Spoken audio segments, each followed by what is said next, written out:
Horses, the symbol of power. Horses, the symbol of bravery. Horses, the symbol of prosperity. Horses, the symbol of royalness.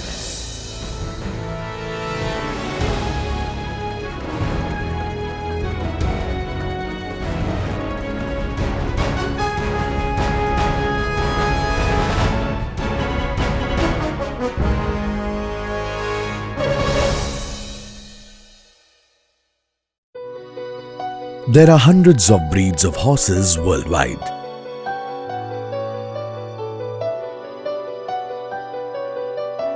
Marwari and Kathiawadi are amongst them.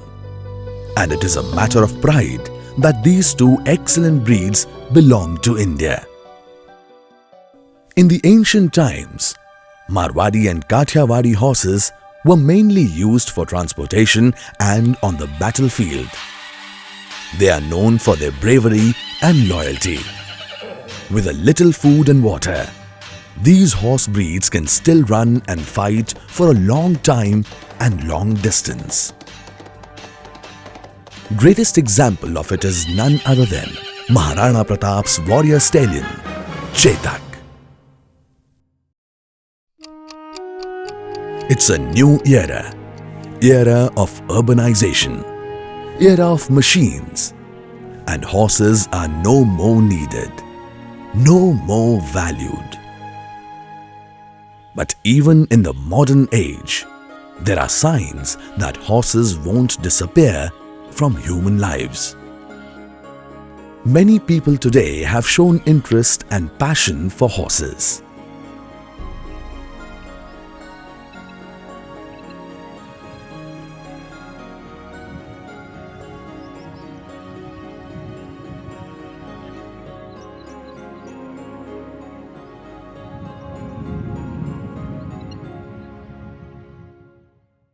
Hello, I'm Anish Gajjar. I'm founder of the Equestrian Club of Gujarat, an equestrian professional, a trainer and a consultant. Today I'm going to describe to you the details of all the different breeds of horses we have in India and the main differences between some of the prominent breeds that are more in demand. Among the most popular 4 or 5 breeds that we have here, the Marwadi and the Kathiawadi are the two prominent in-demand breeds that you mostly see around you in the northwestern parts of the country. And they are the main two indigenous breeds that most people keep as pets for pleasure riding, sports and breeding. The main features of a Marwadi are a slender body, tall conformation, straight strong legs, slender face profile, and it's better to see it in comparison with the Kathiawadi because the Kathiawadi has a broader forehead here and a dished profile on the nose with a little broader muzzle. The ears of the Kathiawadi are visibly smaller and more curved than a Marwadi. The Marwadi ears are slightly longer and with a longer curve. Otherwise, to an amateur, both breeds look more or less similar, but there are lots of minute differences between the two breeds. They are the only two breeds in the world which have curved ears which touch at the tips, or sometimes even overlap. Most other breeds in the world, they're all having open ears. For a rider, it's a tough choice to choose between having your own horse or going to a riding club. Sometimes I would advise or recommend, if the person himself or herself is personally involved with the maintenance and keeping of the horse, then it is more advisable to have your own horse and train him or her the way you want him to. And it's really not as difficult as it sounds.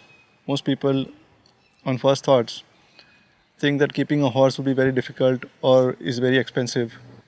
But if you compare the cost element and compare it with keeping a large dog, it's not much more than the cost of keeping a dog.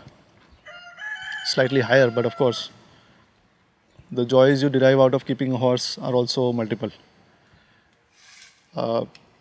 Roughly in terms of your monthly maintenance, the figure is more or less equal to what you pay at a riding club versus keeping your own horse when you calculate the actual feeding cost. All you need is a roughly 15 feet by 15 feet area for stabling plus similar area for the storage of feed. As long as you are careful about the do's and don'ts of what to do with your horse and what not to do, it's just about 1 hour of your time per day that goes into keeping the horse. Beyond that, whatever you spend is for your own riding and pleasure. Mostly in most countries around the world, riders either prefer geldings or mares. Here in India, we also have lots of people riding stallions. India is not the only country where stallions are being ridden extensively. There are some other countries also where people do prefer riding stallions for their extra power or the pleasure of a spirited ride. Basically, a male horse which is above the age of 4 years is called a stallion, who is kept entire. If castrated, he is called a gelding. And a female horse above the age of 4 years is a mare. A male under the age of 4 years is a colt, and a female under the age of 4 years is a filly. Ideally, for beginners, I would recommend geldings are the easiest to handle, also mares, and stallions are for slightly more experienced riders. The ideal age to start training a horse with groundwork and basic discipline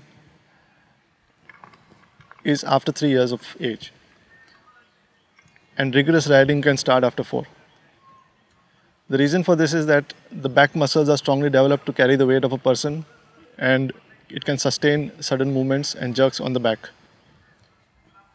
There are lots of people who start riding at an earlier age also, which is very common in the villages around us. People have started riding horses at 18 and 20 months of age, but it's not good for the horse.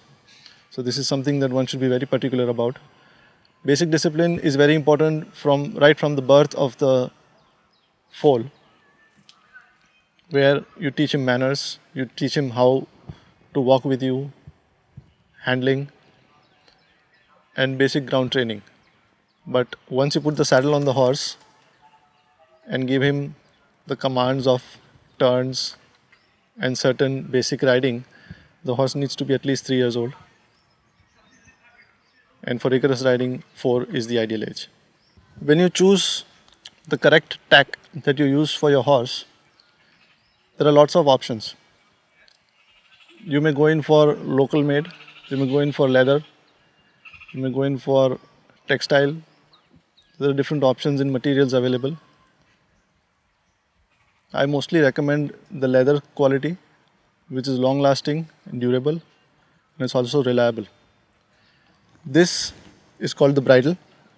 This is the bit that goes into the mouth. These are the reins from which you hold the horse and control him. This is the saddle. Under that goes the saddle pad, and the saddle is attached to the horse with the help of the girth. These are the stirrup straps, and the stirrups are attached to this, and your feet go into the stirrups. This maintains your balance and posture while riding, and the control is in your hands with the help of the reins. Your turns, speed, control, stop, start, everything operates from here.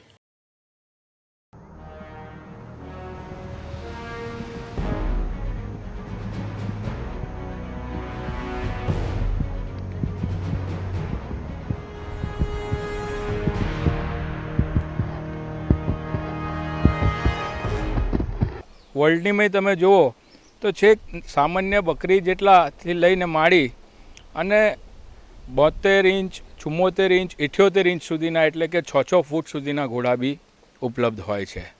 એનો ઉપયોગ બી પ્રાચીન કાળથી માંડીને આજના યુગમાં અનેક પ્રમાણે થતો હોય છે.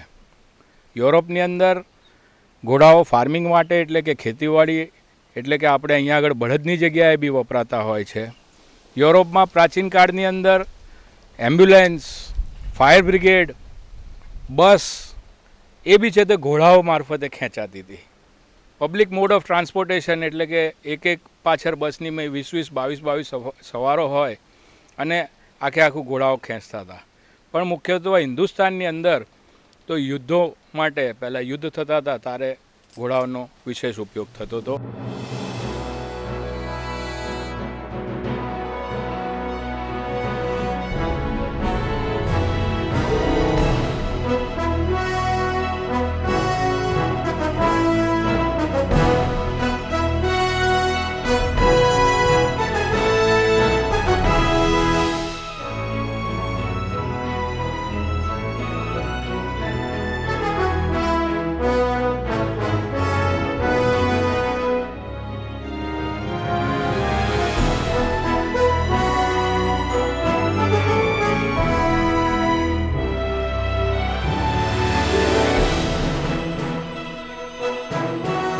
Now let's know something more about horses. મારું નામ ધર્મેન્દ્ર કે પટેલ છે. એક્વેસ્ટેરિયન એસોસિએશન ઓફ ગુજરાતનો પ્રેસિડેન્ટ છું. આ સંસ્થાની સ્થાપના મારા નાના બ્રધર મહેશ કે પટેલે કરી હતી. એ અમારા ફાઉન્ડર પ્રેસિડેન્ટ હતા. અત્યારે અમે એમના જે સપનાઓ અધૂરા રહી ગયા છે અમે પૂરા કરવા જઈ રહ્યા છીએ. ત્યારે વાત કરીએ ઘોડાઓની તો ગુજરાતની અંદર ત્રણેય બ્લડ લાઇન છે. મારવાડી, કાઠિયાવાડી અને સિંધી હજુ રજિસ્ટર નથી થઈ. મારવાડી અને કાઠિયાવાડી રજિસ્ટર થઈ ગઈ છે. અત્યારે અમારી પાસે મારવાડી ઘોડાઓનું સંપૂર્ણ બ્રીડિંગ સેન્ટર અમે અત્યારે અહીંયા પટેલ ફાર્મ ખાતે ચલાવી રહ્યા છીએ. કાઠિયાવાડી અને મારવાડી બ્રીડમાં જે ડિફરન્સ છે એમાં પહેલાં તો કાઠિયાવાડીના કાન નાના હોય, કાઠિયાવાડી કરતાં ઘણા મોટા હોય છે. કાઠિયાવાડીના આઈઝ જે છે એ બલ્જિંગ હોય છે, બહાર નીકળતી હોય છે. ફેસ નાનો હોય છે. નોસ્ટ્રિલ્સ જે કહીએ એ બહાર અને મોટી સાઇઝના હોય છે. એનું જોઝની જે પોર્શન કહીએ, જોઝના પોર્શન કાઠિયાવાડીમાં મોટા હોય છે, મારવાડીમાં સ્ટ્રેટ હોય છે. કાઠિયાવાડીની અંદર આ જે કપાળનો ભાગ કહીએ તો એમાં કોનવેક્સ આવતું હોય છે. મારવાડીની અંદર ફ્લેટ ફેસ હોય છે. કાઠિયાવાડીના આ જે મુઠિયા કહીએ એ મુઠિયા બહુ નાના હોય છે, મારવાડીમાં મોટા હોય છે. બાકી ઓવરઓલ કલર લગભગ મારવાડી અને કાઠિયાવાડીમાં સેમ હોય છે. કાઠિયાવાડીની અંદર બ્લેક કલર નથી આવતો અને મારવાડીની અંદર વ્હાઇટ નુકરો જે કલર કહીએ છીએ એ કલર નથી આવતો. બાકી બધા કલર ઓલમોસ્ટ સેમ હોય છે. એની ઉંમર જોવા માટે લગભગ બધા માણસો દાંતથી જ ચેક કરતા હોય છે. આ મિલ્ક ટીથ એનિમલ છે. આને હજુ દૂધિયા દાંત કહેવાય. પછી આ બે દાંત અહીંયા સુધી પહોંચી જાય, અહીંયા સુધી એટલે આ બે 2 ટીથ એનિમલ એટલે 2.5 વર્ષ ઉપરની થઈ.